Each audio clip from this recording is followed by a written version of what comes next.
Būtų toks planas. Pradžioj padarykime staigmeną tik tais su manim, kad aš pabendrausiu, įteiksim dovanėlės. Mes jos paprašysim, nes bus sunku pasėti už nugaros tokį šuniuką. O mes už kampo palauksim. Akis arba nusisuk, tada jo už kampo tiesiog perdusit ir įteiksim šuniuką, gerai?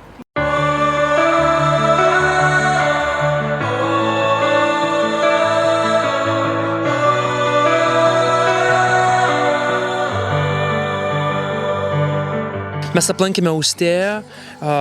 Viena iš mažesnių svajonių buvo tikriausiai sutikti su manim, bet aišku, pagrindinių svajonių buvo vilkšunis, mažas šuniukas, šiuo atveju Cibo, kuris atvažiavo iš Kauno ir, man rodos, mums pavyko tą padaryti komandiškai visiems ir nustebinti Austėją.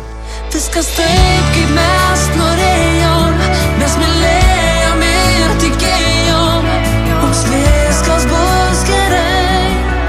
Viskas bus gerai, nežinojom kaip nelengva.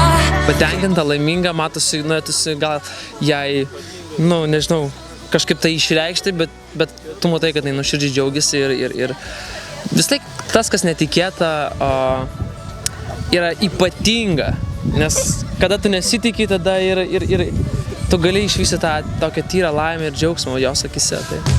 Viskas taip, kaip mes norėjom, nes mylėjom ir tikėjom, mums viskas bus gerai, mums viskas bus gerai, nežinojom kaip... Stiprybė turi būti, mano akimis, vis tiek individualiai. Pirmiausia, tu turi būti stiprus ir norėti, nes kartais tave gali skatinti, bet jeigu tu pats nenori, rezultato nebūna. Tai aš vis tiek linkiu stiprybę savyje, turėti užsispyrimo pačiai nepriklausomai, nuo tėčio, mamos, sesers, esi tu, asmenybė, charakteris ir tu turi parodyti pati tą ryžtą, valią, charakterį ir tada bus rezultatas, nes viskas ateina iš mūsų pačių, tai to ir palinkėjau Austėjai, laikyti tą stiebą pačiai stiprybės. Viskas bus gerai.